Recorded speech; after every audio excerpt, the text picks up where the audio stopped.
Le titre de cette vidéo est Le stade du miroir avec trois noms qui sont des noms de peintres.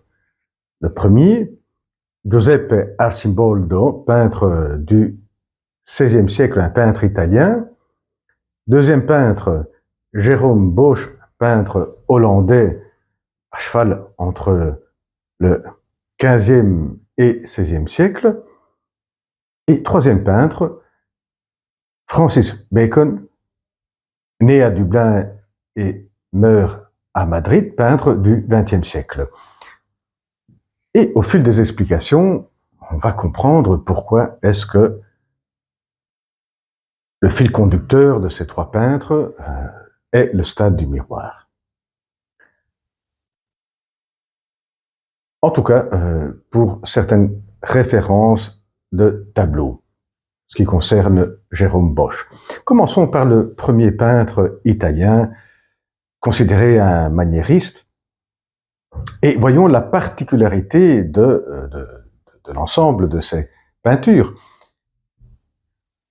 Lorsque vous vous trouvez à une certaine distance, vous avez la perception d'un visage ou d'un corps d'une certaine unité. Vous percevez un visage, alors que quand vous allez vous rapprocher, vous vous rendez compte que c'était une illusion, car de près, ce que vous voyez comme unité, comme visage, eh bien, est le fruit d'un assemblage de fruits, légumes, et donc de tout près, vous allez voir le nez qui est un légume, et donc en mettant ensemble ces différents produits de la nature, vous obtenez à une certaine distance l'illusion d'une unité.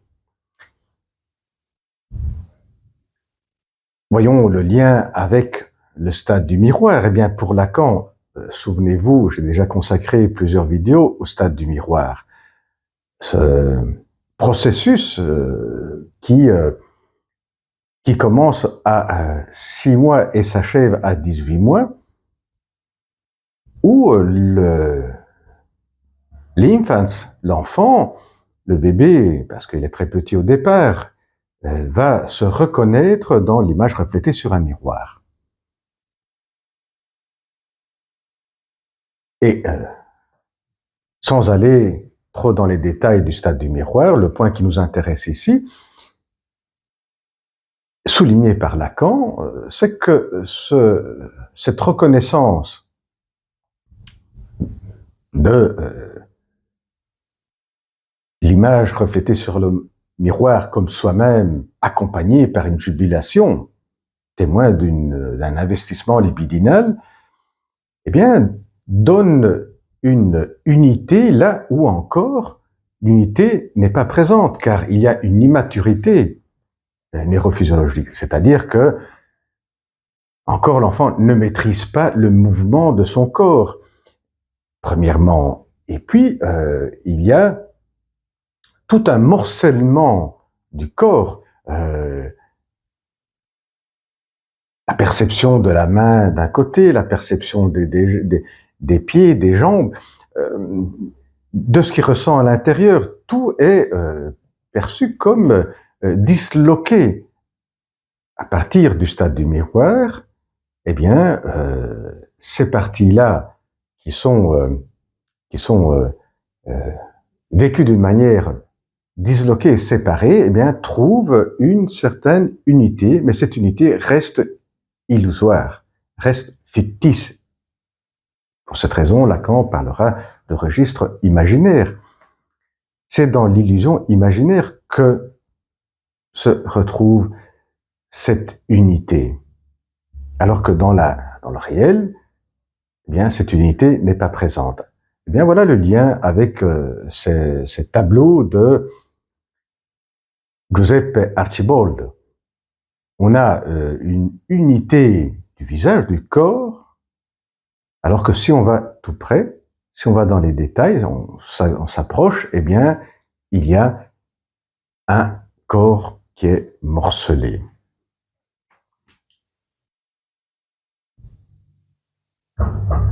Et le propre de stade du miroir et de donner une unité, qui sera le support du moi.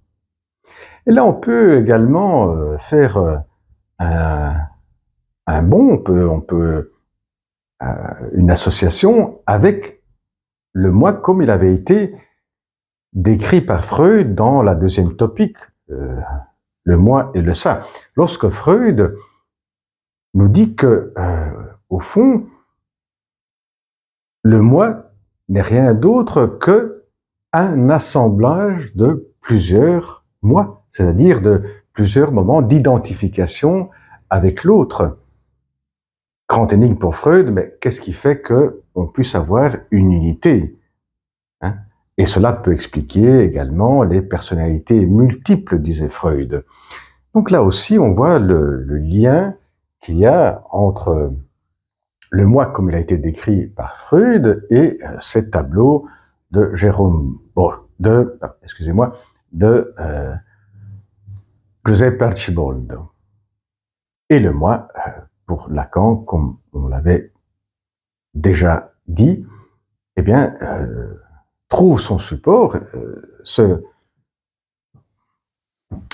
constitue à partir du stade du miroir. Passons maintenant au deuxième peintre, Jérôme Bosch.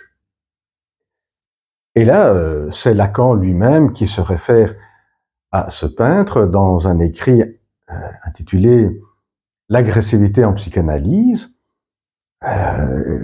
et se réfère à un tableau en particulier qui est le Jardin des délices. Et surtout au troisième panneau, parce que cette œuvre de Jérôme Bosch est constituée de 3 panneaux.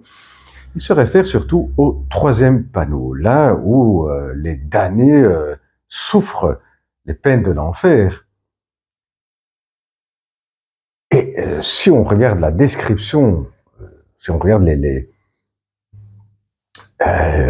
détails de ce troisième panneau du tableau de Jérôme Bosch, on voit des parties du corps qui sont détachées, et surtout autour, dit Lacan, de 2 parties du corps, de la bouche et des dérivés du cloaque. Et ce sont, au fond, dit Lacan, les grandes découvertes de la psychanalyse. Ces 2 parties du corps, et qui sont là disloquées, qui sont fragmentées, qui sont détachées de l'unité du corps. Autrement dit, ce que Lacan va souligner dans cette partie de l'écrit en question, l'agressivité en psychanalyse, une agressivité apparaît lorsque l'unité du moi, l'unité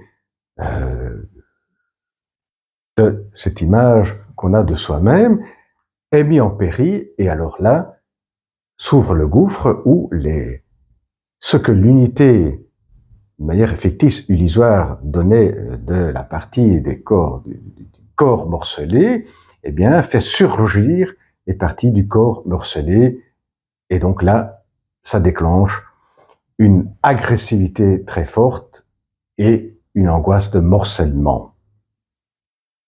Autrement dit, une grande souffrance, ce qui est bien décrit dans cette peinture, dans ce troisième tableau de Jérôme Bosch.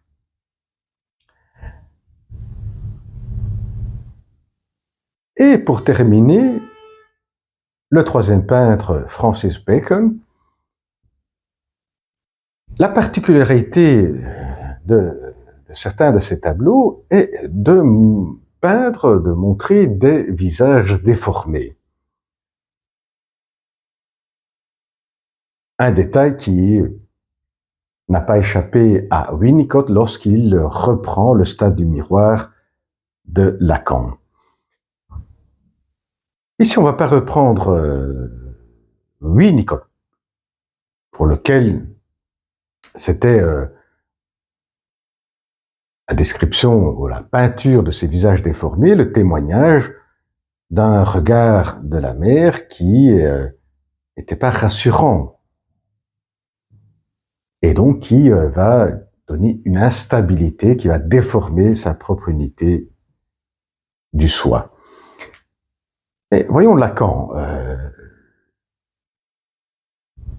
et surtout le schéma optique qui reprend le stade du miroir.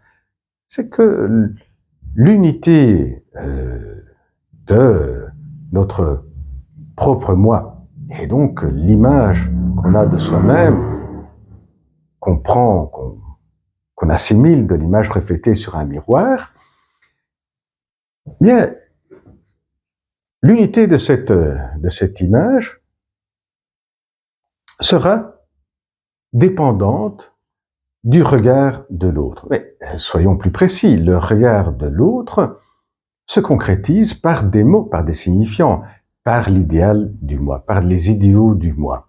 Lorsqu'un idéal du moi est trop loin pour être atteint, bien voilà que l'image de soi-même se déforme, on se sent moins aimable. Lorsqu'on s'approche de cet idéal du moi, on se sent aimable, désirable, on se sent beau. Voilà en ce qui concerne le stade du miroir en relation à ces trois peintres. Bien, à la prochaine vidéo, au revoir.